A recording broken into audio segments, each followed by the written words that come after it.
nainot, pirming nanginginutan. Always number one. Always number one. DCGB 729 kHz. Enot sa Bareta. Enot sa Gabos.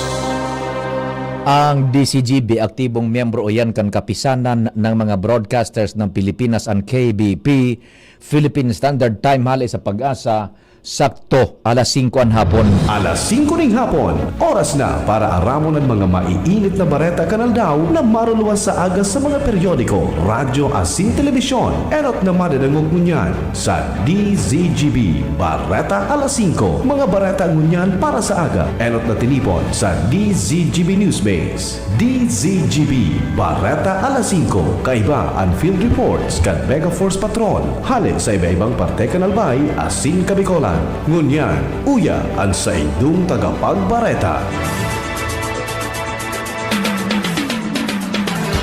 Maray na hapon sa pangaran po kang News Base asin kan Mega Force Patrol.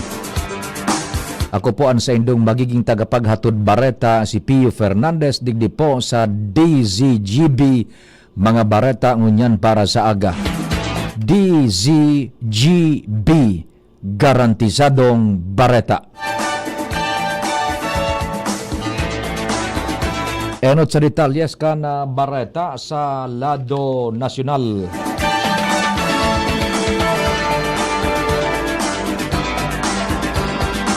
Uminabot na sa sobra sa 3.5 milyones na individual o sobra sa 936,000 na pamilyas ang apektado kan sunod-sunod na raot kan panahon sa nasyon sigun sa National Disaster Risk Reduction and Management Council o NDRRMC. Basado sa informasyon kan ahensya, nasa sobra sa 29,000 na pamilyas o kaparehon sobra sa 105,000 na personas ang mantenidong nasa evacuation centers. Mantang sobra man sa 82,000 na individual o sobra sa 21,000 na pamilyas ang naka-star naman sa luwas kan mga evacuation centers.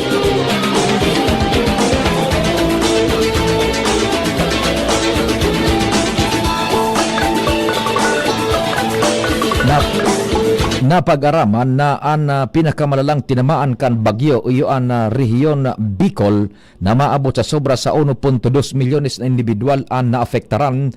Sinundan ini kan Bangsamoro Autonomous Region in Muslim Mindanao na maabot sa sobra sa 500,000 katawan apektado, mentras sa sobra man sa 461,000 na individual ang hali naman sa Western Visayas.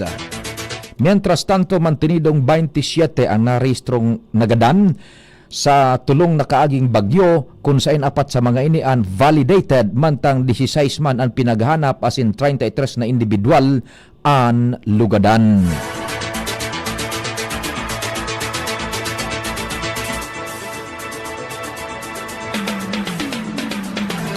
Susog sa direktiba ni Presidente Ferdinand Marcos Jr. na tulos na ibuwelta ang supply kan enerhiya sa mga lugar na rinapado kan bagyong Opong, nagkakaigwanan in full restoration ang Departamento de Enerhiya sa Masbate.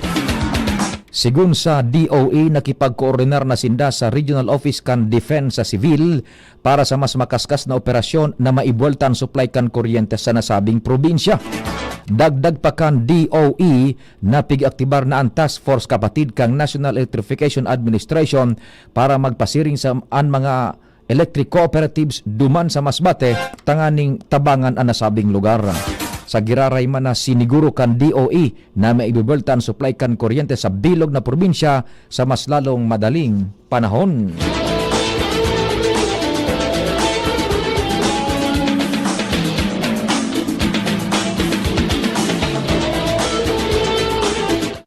Mientras tanto, naglatag sa giraray ang kampo ni dating Presidente Rodrigo Duterte ning bagong medical records sa International Criminal Court na nagpapahiling kan sa iyang cognitive impairment na pinagasabing nakakaafektar sa iyang kakayanan na magpahiling sa hearing.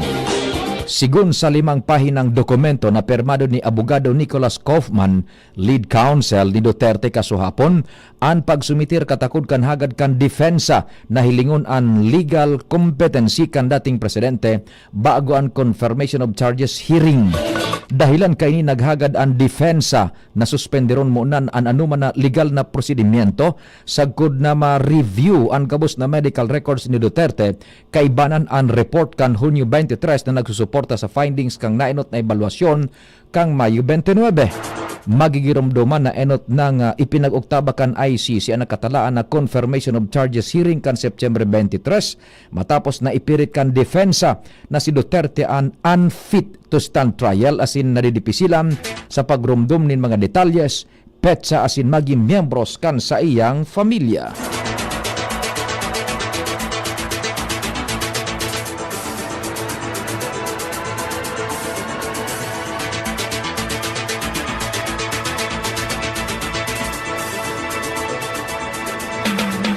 Idinalagan sa ospital si Kingdom of Jesus Christ founder Apollo Kibuloy matapos madifisilan sa paghangos.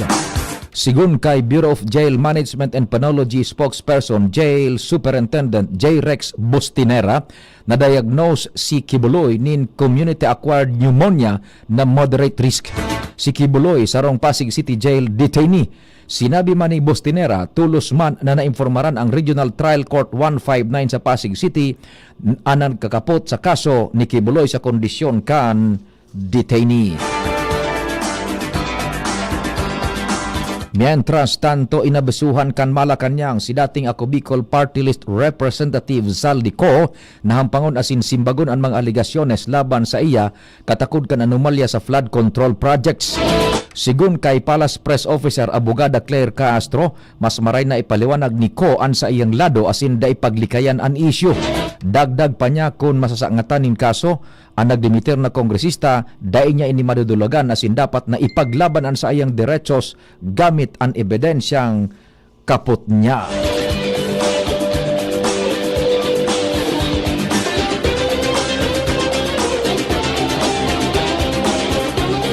Ipinahayag ni Vice Presidente Sara Duterte na nagtutubod siya sa mga aligasyones kan suhol na kikaimbweltuhan ni dating House Speaker Martin Romualdez. Sigun sa Vice Presidente, tugmaan mga report may kinaaraman sa mga maletang panunin kwarta sa mga nainot na impormasyon kan korupsyon.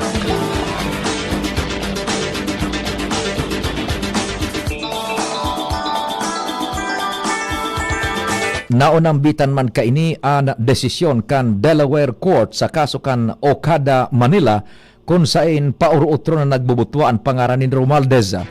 Sinabi man kan korte ang heavy luggage na may laog na dokumento alagad da ini pig tubudan. Dagdagan tan detalyes kan bareta sa lado lokal. Nasa linya si Chief Jimmy Nasalita. Chief Jim, kumpadre, maray na hapon. Please, go ahead na. Maray na hapon pa din, pinapod niya na pagkahapon ni Moreira po ng Barangay Rino Olaguer. So, project engineer kan proyektong road widening, digdi sa Barangay Moreira Ginubatan dahilan sa pagkusanaman si Kapitan ang nakakareparo na sistemang baro doon ang dalagan kan na trabaho sa widening ka na tinampo na nagpuon sa itaas na parte ka na barangay.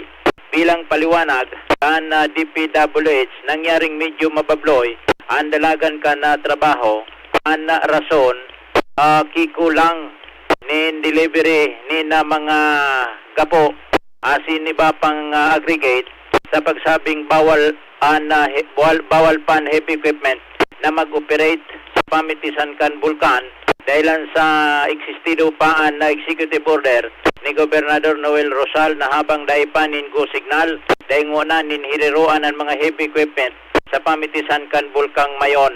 Bilang resulta kulang ang delivery ni na mga aggregates arog kan gapo na importante na gamiton para sa pag reprop sa gilid kan widening na tinampo kung sa inan rason na ini nasabutan man ni Kapitan Olaguer kung kaya medyo konsiderado man na ang rason kung kaya araw ka ni andalagan ka na patrabaho medyo mababloy alagad oras na iguana ningo signalan gobernador posibleng rumikas-rikas na andalagan kan patrabahong road widening digdi sa Barangay Moreira Ginubatan, Albay. Mga dagdag na bareta, Jimmy Nasalita, DCGV News. Ang baretang ini hatod sa Indokan. Plemex. Pag may ubo o hika, Plemex agad. Basta lagundi, Plemex. Thank you so much, Chief Jimmy. Balikan tan detalyes kan bareta sa lado nasyonal, naghampang niya na aldaw sa Independent Commission for Infrastructure o ICI ang mag-agom na Curly asin Sara Diskaya. Sa itinaong detalye kan ICI, matindog ang mga ining resource person para sa investigasyon sa manumalyang flood control projects. Ini ang kainot-unuting pagkakataon na nag-atindir asin nagpasiring ang duwa sa investigasyon kan ICI. Mientras tanto, nagpirmaman ang mga ini nin Memorandum of Agreement sa ICI asin Anti-Money Laundering Council.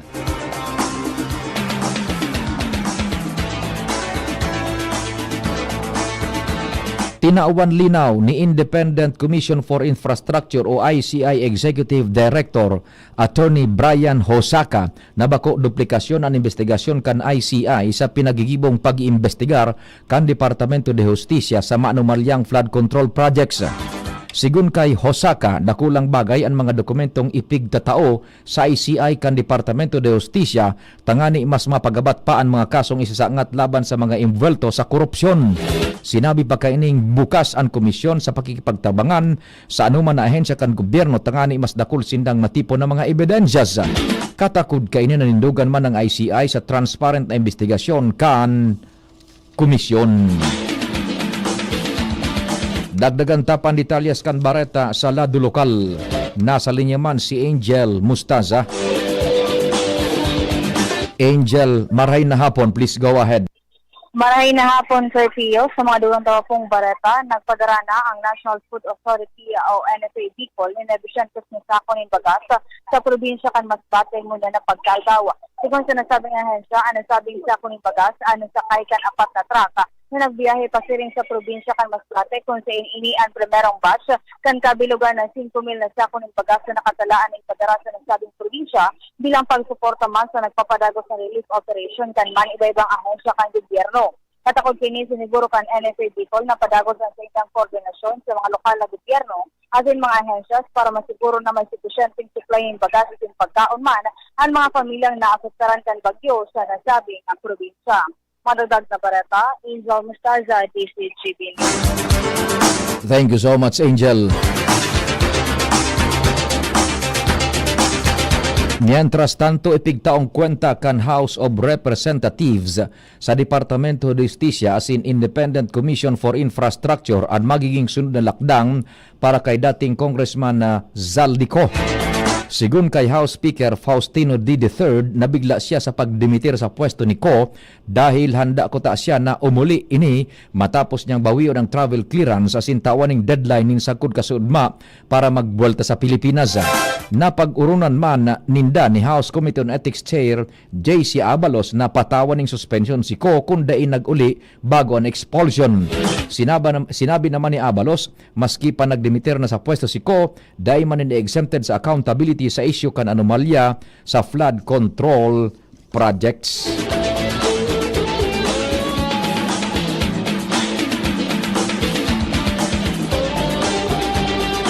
Formal nang nanumpa ang mga bagong opisyales kan Departamento kan Obras Publikas sa panghinot ni Secretary Vince Dizon. Nanumpa ang limang bagong undersecretary na ipinagbugtak sa pwesto ni Presidente Ferdinand Marcos Jr. Inisinda Aray Perez, Undersecretary for Operations in charge of Convergence Projects and Technical Services, Arthur Bisnar bilang Undersecretary para sa Regional Operations, asin Charles Calima Jr., Undersecretary for Special Concerns. Kasabay man sa nanumpa sinda Ricardo Bernabe III bilang Undersecretary kan Office of the Secretary, asin Samuel Rufino Torgano, Undersecretary for Legal Services. Mabueltan detalyas ka mga bareta, pakalis ka nagkapirang pagiromdom. The Diocese of Legazpi brings you One Voice Part 2. One Voice Part 2, a dinner concert for a cause, featuring the clergy and seminarians of the Diocese of Legazpi with renowned chef Jesse Senchoco, as we serve fine dining experience. Sana naman po yung mga kababayan natin sa Legazpi at sa mga kalapit bayan, huwag po kayong manghinayang sa itutulong ninyo. Huwag tayong titigil ng paggawa ng mabuti, lalong-lalo na kung para sa Diyos na pinagmulan ng lahat ng ine-enjoy natin sa buhay. Happening on October 10, 2025, 6 p.m. at the Legazpi City Convention Center, LC3. Reserve your seat now. Tickets available at your local parish. Be a benefactor. Support a seminarian. Lugod mapangyari asin maging mabunga, huli kan sa inong suporta, asin tabang kan sa tong mahal na Diyos. Salamat po!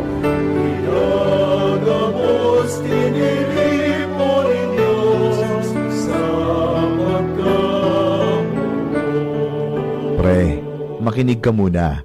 Payong kaibigan lang ha. Work hard, play hard. Yan ang motto ko dati. Pero nakakapagod din pala katagalan. Sa gitna ng lahat ng mga puyat, inom at pagkain ng masasarap, kasama na ang oily at fatty foods, kailangan pa ring bantayan ang kalusugan. Tamang kontrol ang kailangan. Katuwang ko, ang Liverade. May silimarin na maaring makatulong, protektahan ang atay. Cheers to more good times. Be a liver lover. Mahalagang paalala, ang Liverade ay hindi gamot at hindi dapat gamitin paggamot sa anumang uri ng sakit. Ang good drinks at good food, perfect combo. Isama pa ang Liverade para sa kalusugan ng atay. Mabibili sa mga leading drugstores nationwide.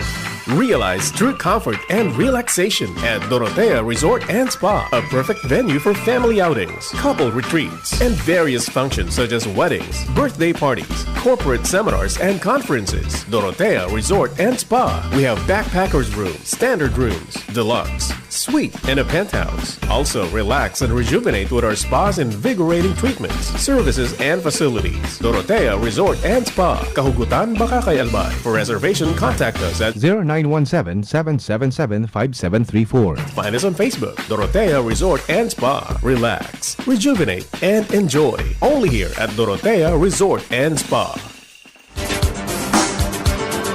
Buwelta kita sa detalyes kan mga bareta sa lado nasyonal, tinaawan doon ni Senate President Pro Tempore from Panfilo Lacson na ang pagbulgar kan darakulang budget insertions kan Kongreso sa 2025 budget bako para ipasupog ang sisay man kundi pagkakataon tangani masimbagan ang dagit kan mga Pilipino laban sa korupsyon asin siguruhon na ang 2026 budget asin ang mga masunod pang taon ang pork free.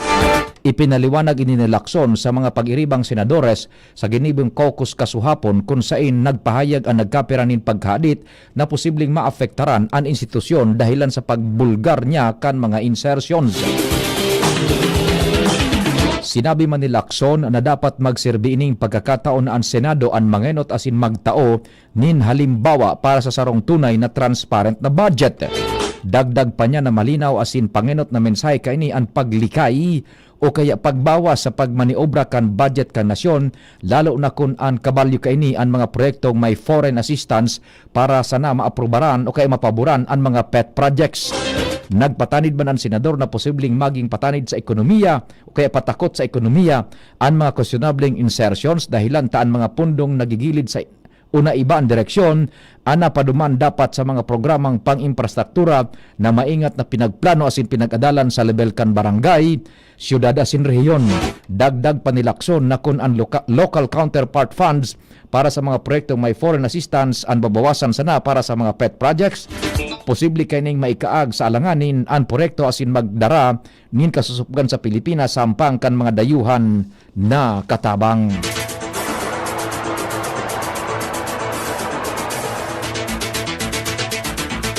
Tinaawan doon ni Senador J.V. Ejercito na bako gabos na amendment sa budget lalo na ang mga nakatabang sa mga ahensyas asin departamento kan gobyerno ang sarong illegal. Sinabi ni Ejercito saro sa mga mandato kan mga senadores ang mag-introdusir ang kan amendments pagkatapos kan mga budget hearing para masuportahan asin mapakarahay ang mga programa asin proyekto kan gobyerno. Daiman maraot ang mga amendments sagkod dainin post-enactment interventions. Mentras piglinaw man ni Senate President Pro Tempore Ping Lacson na bako man otomatikong illegal o maraot ang mga budget insertions dahil parte ini kan mandato kan mga kongresistas sa pagbilog kan budget. Ang problema digdi kung piga-abuso kan mga kongresistas sigon pa kay Lacson. Mientras tanto, sa iba pang bareta, 29 pang influencers ang kaibanan sa listahan kan Cybercrime Investigation and Coordinating Center o CICC asin grupong Digital Pinoys an ipapasarado ang social media accounts dahilan kan pag-endorso nin illegal na online gambling websites. Sigun kay CICC Executive Director Abogado Aboy Paraiso, papadarhan ang mga ini ni notice to explain tanganing linawon ko nata day sinadapat kasuhan. 5 influencers man sa ngunyan ang pinagtutukan ning kaso dahil sa syndicated o large scale staffa matapos na day magsimbag sa abiso.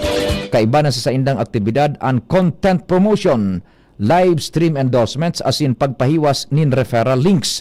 Kasabay kaini pinagtututukan naman kan CICC an 1,610 na unlicensed online gambling sites na padagos na nang bibiktima sa mga Pilipino.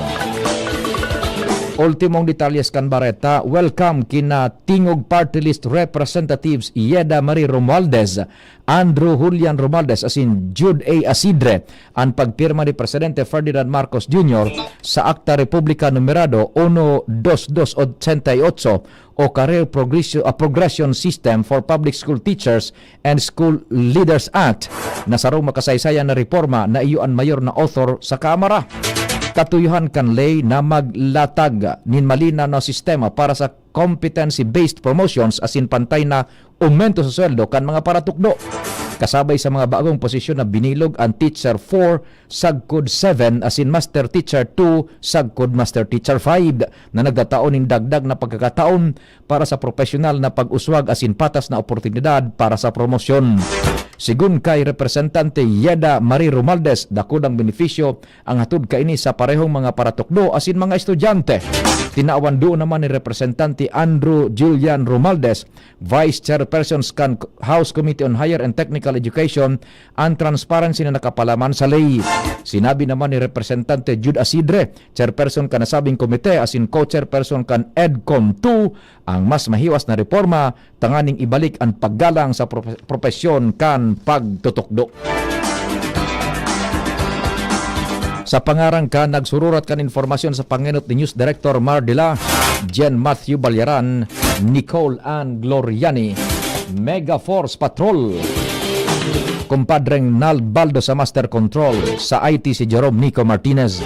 Ako po si Pio Fernandez. Salamat, marhain hapon. Kung ikaw ay edad 50 pataas katulad ko, may mataas na ang risk ng manlalabo ng paningin. Mas challenging ang pang-araw-araw na gawain tulad ng pagbabasa, pagsusulat, at pagmamaneho.